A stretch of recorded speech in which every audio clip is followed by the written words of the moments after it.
জয় হরিচাঁদ, জয় গুরুচাঁদ, জয় শান্তি সত্য ভামার জয়। পাঠ। জয় হরিচাঁদ, জয় গুরুচাঁদ। আসলে এই যে গ্রামটার নাম হচ্ছে গোপালপুর, নড়াইলের একদম শেষ প্রান্তে বোধ হয়। মাগুরার থেকেও হয়ে এলাম, যেহেতু মাগুরার ভিতর দিয়ে তো আসতে হলো।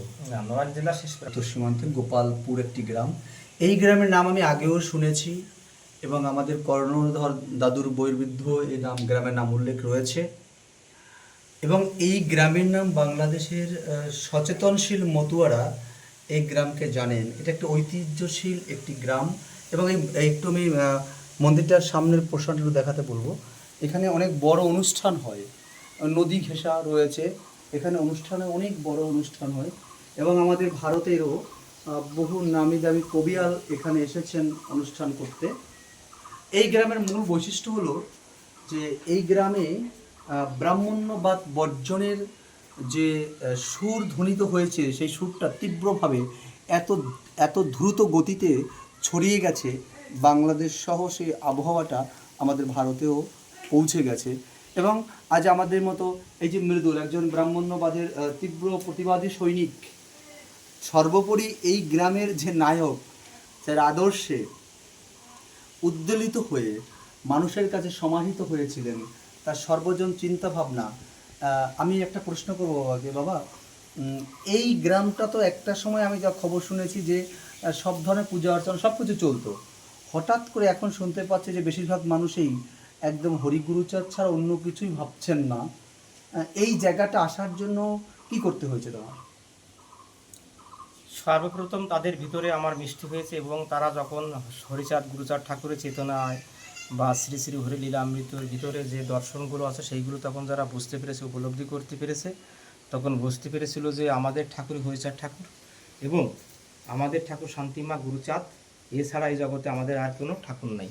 তখন থেকে এরা যে আমাদের ঠাকুররে আমরা পূজা করবো, আর অন্য কোনো ঠাকুর দিয়ে আমরা পুজো করবো না। এখানে একটু কথা বলি। আমরা দেখতে পাই যে আমাদের মতুয়াদের মধ্যে আর কিছু না হলেও লক্ষ্মী পুজোটা হয়। সেই জায়গাটা কত দূর, মানে আমরা ব্রাহ্মণ্যবাদের আঘাত যেটাকে বলি, সেই জায়গাটা আমরা কতটুকু ভাঙতে পেরেছি? হ্যাঁ, লক্ষ্মী পুজোটা যেটাকে বোঝানো হয়েছে, লক্ষ্মী একটা মানুষ, পশু পাখি, কীটপতঙ্গ, প্রত্যেকটা প্রাণীর ভিতরে একটা লক্ষ্মীর দৃষ্টি থাকে। লক্ষ্মীটা কিনা জানা, এটা কর্ম করে অর্জন করে নিতে হয়। তাই সেই জায়গায় লক্ষ্মী হরিচাঁদ ঠাকুর বলে গেছেন যে হাতে কাজ মুখে নাম, কর্মই আসছে লক্ষ্মী, কর্মই জীবের মুক্তি। তাই যখনই হরিচাঁদ ঠাকুর এই কথা বলেছেন যে কর্মই শ্রেষ্ঠ, তখন থেকে মনে করেছে যে এতদিন আমার পূর্বপুরুষ যেভাবে লক্ষ্মীর পূজা করেছে, ধ্যান তপস্যা করেছে, কিন্তু অনাহারে অর্ধহারে বিভিন্ন বসনহীনাভাবে জীবনযাপন করেছে, তখন হরিচাঁদ ঠাকুরের চেতনায় যখন হাতে কাজ মুখে নাম দিয়েছে, তখন থেকে বুঝতে পেরেছে আমাদের আহার যোগাইছে, সমস্ত কিছু তৈরি হয়েছে, তখন থেকে এরা লক্ষ্মী পূজা পরিত্যাগ করেছে।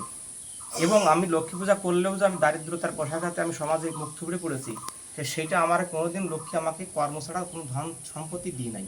যখন এরা বুঝতে পারছে যে এই লক্ষ্মী আমার একমাত্র কর্মের ধারায়, তখন থেকে এরা বৈদিক যে দেবদেবী এরা বর্জন করে একমাত্র হরিচাঁদ ঠাকুরের চেতনায় সমস্ত কিছু বিশ্বাস করে একমাত্র হরিগুরুচাঁদ ঠাকুরের পূজাই করে এরা।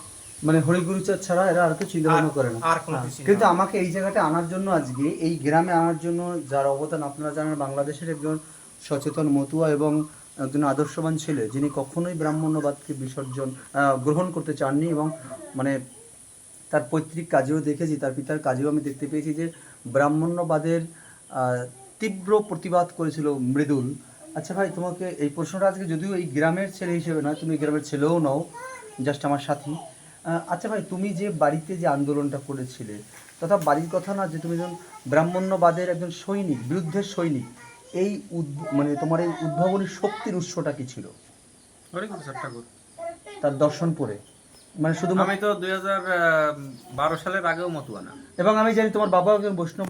না, বাবা প্রথম থেকেই মতুয়া ছিল। পরবর্তীতে এসে ওই ওড়াকান্দের ওইখান থেকে ওদের ওইগুলো ভালো লাগতো না, যে কোনো পরিবর্তন নাই, এই 20-30 বছর ধরে একইভাবে দেখে আসতেছে, বলছে যে কোনো পরিবর্তন নাই। পরবর্তীতে উনি ওই জায়গা থেকে সরে আসে।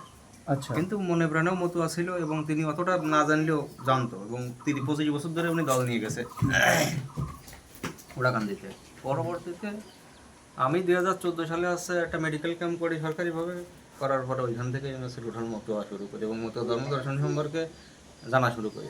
পরবর্তীতে দেখলাম যে একটা কঠিন জিনিস আমার মানে একদম স্রোতের বিরুদ্ধে। স্রোতের বিরুদ্ধে, এবং যখন ব্রাহ্মণ্যবাদ কি এই জিনিসটা যখন আত্মস্থ করলাম, তখনই বুঝতে পারলাম যে সমাজের বিরুদ্ধে আমার সংগ্রাম করাই লাগবে। এখন তুমি তো যতদূর জানি যারা ব্রাহ্মণ্যবাদের বিরুদ্ধে আন্দোলন করছে তাদেরকে সর্বপ্রথম অনেক অবান্তর অশ্লীল শব্দবন্ধ প্রয়োগ করছে, এগুলোকে এখন কি মনে করো? আশীর্বাদ? আশীর্বাদই তো সব কিছু। গুরুচার ঠাকুর এক ঘরে ছিল, আমি এক ঘরে থাকলে সমস্যা কি? বাহ, অত্যন্ত সুন্দর একটি কথা বললো আমাদের মৃদুল, যে গুরুচাঁদ ঠাকুর যেখানে এক ঘরে হয়েছিল সেখানে আমি হলে অসুবিধা কি। এই উদ্ভাবনী শক্তি মতুয়াদের মধ্যে জাগ্রত হোক, এবং যারা শিক্ষিত যুবক তারা আজকে মৃদুলের মতো যদি এক কণ্ঠ মিলিয়ে বলতে পারেন যে গুরুচাঁদ ঠাকুর যখন এক ঘরে হয়েছিল আমি তার দর্শন মেনে আমি যদি এক ঘরে হয়ে থাকি অসুবিধা কি। আজ যে গোপালপুর গ্রাম একটি আদর্শ গ্রাম, এই গ্রামে দাঁড়িয়ে সকল মতুয়া জনগোষ্ঠীর উদ্দেশ্যে আমরা এই কথাটাই বার্তা দিতে চাই। বাবা কি বলো, যে গুরুচাঁদ ঠাকুর যখন এক ঘরে হয়ে আছে? হ্যাঁ, গুরুচাঁদ ঠাকুর যখন এক ঘরে ছিলেন বা উনি সমাজ থেকে ওনাকে বিভিন্ন নিন্দাবাদ জ্ঞাপন করা হয়েছে, তখন তো আমরা তার গুরুচাঁদ ঠাকুরের কাছে একজন শিশুর কণার থেকেও অতি নগণ্য। সেই হিসাবে আমরা গুরুচাঁদ ঠাকুরের হাল ধরেছি। যেহেতু গুরুচাঁদ ঠাকুর যেভাবে ছিলেন আগ্রহী, আমরাও সেই আগ্রহী থাকবো ঠাকুরের চেতনা নিয়ে, এটাই আমরা আশা রাখি। গুরুচাঁদ থাকলে সহায় আর কোনো ভয় থাকবে না। সমাজ তো একটাই, জয় হরি বল। মতুয়া।